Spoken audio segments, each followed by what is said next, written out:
एक समय की बात है जब एक गांव में माधव अपनी पत्नी जयंती के साथ एक घर में रहता था। माधव के पास ढेर सारी मुर्गियां थीं और वो रोज उनके अंडे बाजार में बेचकर अपने घर का खर्चा चलाता था।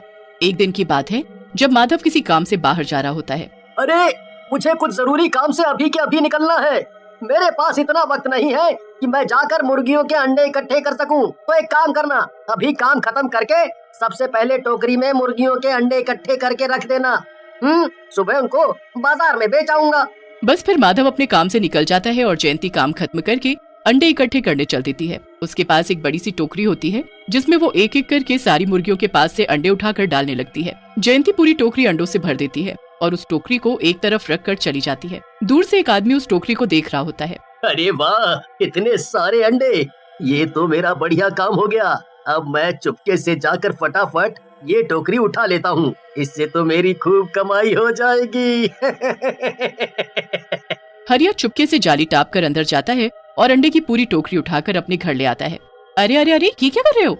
इतना घबराए हुए क्यों? और ये इतने सारे अंडे कहाँ से ले आए? अरे भाई रुको रुको, मैं सब बताता हूँ। ये सारे अंडे वो माधव है ना, उसकी मुर्गियों के हैं। मैंने ये टोकरी वहाँ रखी देखी तो मैं झट से उठा लाया। मतलब तुमने चोरी की? चुप रहो तुम, समझी? पता है ना घर के क्या हालात हैं। मैंने कुछ सोचा है, अगर मैं ये अंडे लेकर बाजार में बेचने गया तो सबको शक होगा कि मैं इतने अंडे कहाँ से लाया, खास कर उस माधव को। इसलिए मैंने सोचा है मैं अंडे पराठे की रेडी लगाऊंगा। इन अंडों का पराठा बनाकर बेचूंगा और किसी को कुछ शक भी नहीं होगा। कच्चा अंडा 5 रुपए में बिकता है, पर अगर इसी कच्चे अंडे का मैं पराठा बनाकर बेचूंगा तो वो 15 रुपए में बिकेगा। अरे वाह, ये तो बड़ा सही रहेगा। मुफ्त के अंडे और फिर उससे इतनी कमाई, मजा आ जाएगा। हम तो बड़ी जल्दी अमीर हो जाएंगे। और क्या, बस अब हमको कल अंडे पराठे की रेडी लगानी है। बस फिर हरिया सारा इंतजाम करके अंडे पराठे की रेडी लगाता है। आओ आओ, जल्दी आओ जल्दी आओ, स्वादिष्ट अंडा पराठा खाओ। एक बार खाओगे तो बार बार खाओगे और रोज रोज आओगे। अरे भैया, ये रेडी तुमने आज ही लगाई है क्या? हाँ भैया, आज ही लगाई है। आओ आप भी खाओ, एक बार खा कर देखो। ठीक है भैया, जरा बना दो फिर एक अंडा पराठा। हरिया के पास एक एक करके काफी ग्राहक आने लगते हैं और उस दिन हरिया की अच्छी खासी कमाई हो जाती है। पर दूसरी तरफ माधव और जयंती अपने अंडे का टोकरा ढूंढने में लगे होते हैं। एक काम बोला था तुम्हें और वो भी तुमने ठीक से नहीं किया। अरे मैंने एक एक अंडा टोकरे में रख दिया था, पर जाने कहाँ चला गया। यहीं इसी जगह मैंने अंडे का टोकरा रखा था, मैं सच बोल रही हूँ। माधव और जयंती घर जाकर सो जाते हैं और हरिया पूरे दिन की कमाई लेकर वापस लौट रहा होता है। काफी रात हो चुकी होती है और हरिया के पास काफी पैसे भी होते हैं, इसलिए वो दूसरे रास्ते से आने लगता है। पर उसे इस बात का बिल्कुल अंदाजा नहीं होता कि उसी रास्ते पर लूटपाट होती है। वो जैसे ही उस रास्ते पर थोड़ा आगे बढ़ता है कि तभी अंधेरे में 2 आदमी चाकू लेकर उसके आगे आ खड़े होते हैं। चुपचाप अपना मुंह बंद कर, वरना ये चाकू तेरे पेट में डाल दूंगा। हाँ, जल्दी से सारा माल निकाल। मेरे पास तो कुछ भी नहीं है। ओए सुन, हमारे सामने ज्यादा चालू बनने की जरूरत नहीं है, समझा? जान प्यारी है तो पैसे निकाल अभी के अभी। मैं सच बोल रहा हूँ, मुझे जाने दो। ये ऐसे नहीं मानेगा, इसे पकड़ तो जरा।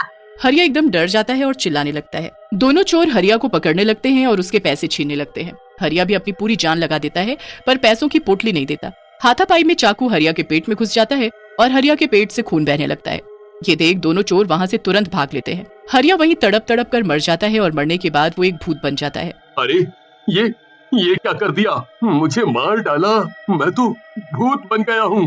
अब मेरी बीवी का क्या होगा? भूत अपने घर जाता है तो उसकी बीवी उसे देख जोर जोर से चिल्लाने लगती है। मेरा पति कोई भूत नहीं है, जाओ यहाँ से, मुझे छोड़ दो, जाओ यहाँ से। अरे मंजू, मैं सच बोल रहा हूँ, मैं ही तेरा पति हूँ। देख देख मेरे हाथ पर ये निशान देख। अरे मैं कब से बोल रहा हूँ कि मैं ही हरिया हूँ। आज जब मैं सारे अंडे पराठे बेचकर घर आ रहा था तो 2 चोरों ने मुझे पकड़ लिया और हाथापाई में उनके हाथ में लगा चाकू मेरे पेट में घुस गया। मैं तो वहीं मर गया और भूत बन गया।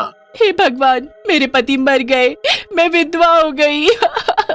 मंजू ये सुनकर जोर जोर से रोने लगती है। भूत उसे जैसे तैसे तसल्ली देता है। देख मंजू, अब रो मत, मैं तो तेरी मदद के लिए आया हूँ। देख, अब से ना मैं आराम से माधव के घर से सारे अंडे चुरा लूंगा और बस फिर खूब पैसे कमाऊंगा। मंजू एक बहुत ही लालची औरत होती है और उसे ये सुनकर लालच आ जाता है। वो रोना धोना बंद करके अपने पति की बात मान लेती है। अब भूत चुपके से माधव के घर जाता है। वहाँ माधव और उसकी पत्नी जयंती आराम से सो रहे होते हैं। भूत चुपके से उसकी मुर्गियों के पास जाता है और एक एक करके सारे अंडे टोकरे में भर कर ले आता है। अगले दिन भूत अपने पुराने रूप में आकर अपने अंडे पराठे की रेडी लगा लेता है। किसी भी ग्राहक को पता नहीं चलता कि वो हरिया है या उसका भूत। दूसरी तरफ माधव फिर से अंडे गायब होने की वजह से परेशान होता है। आज फिर अंडे की टोकरी गायब है। आखिर ये हमारे साथ क्या हो रहा है?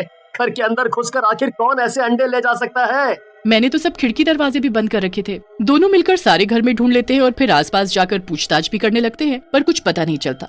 अब रोज रोज ऐसा ही होने लगता है। हर रोज अंडे गायब हो जाते हैं क्योंकि हरिया का भूत रोज रात को आकर वो अंडे चुरा लेता है और फिर अगले दिन उनका अंडा पराठा बनाकर बेच देता है। ऐसा करते करते काफी दिन हो जाते हैं और अब माधव बहुत ज्यादा परेशान हो चुका होता है। ऐसे चलता रहा तो हम सड़क पर आ जाएंगे। हमें इसका पता लगाना ही होगा कि आखिर अंडे कौन चोरी कर रहा है। मेरे पास एक आइडिया है, क्यों ना हम सारे अंडों पर कोई निशानी बना दे, फिर कल तुम बाजार जाकर देखना कि कौन हमारे अंडे बेच रहा है। बस फिर उस दिन वो सारे अंडों पर एक कांटे का निशान बनाकर टोकरी में रख देते हैं। अब रात होती है और हरिया का भूत वहाँ आकर अंडे चुरा लेता है। सुबह जब माधव को अंडे फिर से गायब मिलते हैं तो वो फटाफट बाजार के लिए निकल पड़ता है और वहाँ एक एक करके सभी अंडे बेचने वाली दुकानों पर चेक करता है, पर उसे निशान बनाए हुए अंडे कहीं नहीं मिलते। मैं तो बहुत थक गया।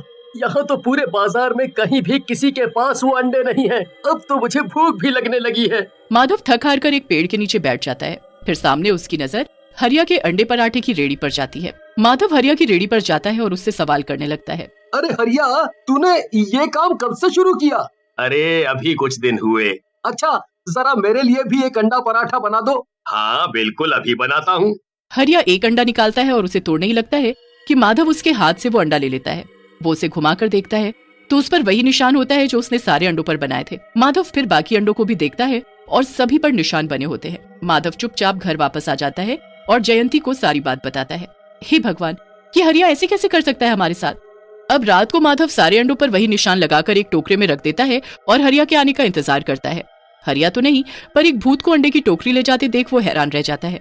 माधव अगले दिन फिर से हरिया की रेडी पर जाता है और इस बार भी उसके पास ही वही निशान लगे अंडे होते हैं। माधव अब अगली रात को हरिया के घर के बाहर चुपके से जाकर खड़ा हो जाता है। थोड़ी देर बाद वहाँ भूत अंडे की टोकरी लेकर आता है और घर के अंदर चला जाता है। माधव खिड़की से देखता है कि वो मंजू को अंडे की टोकरी दे रहा है और दोनों मजे से बात कर रहे हैं। इतने में भूत हरिया के भेस में बदल जाता है और अब माधव को सब कुछ समझ आ जाता है कि वो भूत हरिया का ही है। वो फटाफट घर जाकर जयंती को सारी बात बताता है। अब दोनों उस भूत से पीछा छुड़वाने के लिए एक बाबा के पास जाते हैं और उनको सारी कहानी बताते हैं।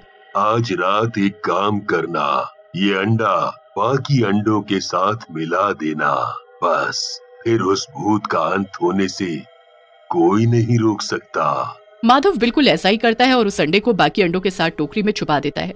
अब रात को भूत अंडे लेकर चला जाता है और अगले दिन अंडा पराठे की रेडी लगा लेता है।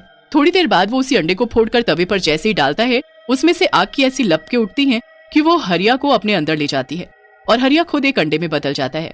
माधव फिर उस अंडे को अपने घर ले जाता है, जिसमें से कुछ दिन बाद एक मुर्गी निकलती है। बुरे काम का बुरा नतीजा। बहुत अंडे चुराए तूने हमारे। अब देख, तू खुद मुर्गी बन गया।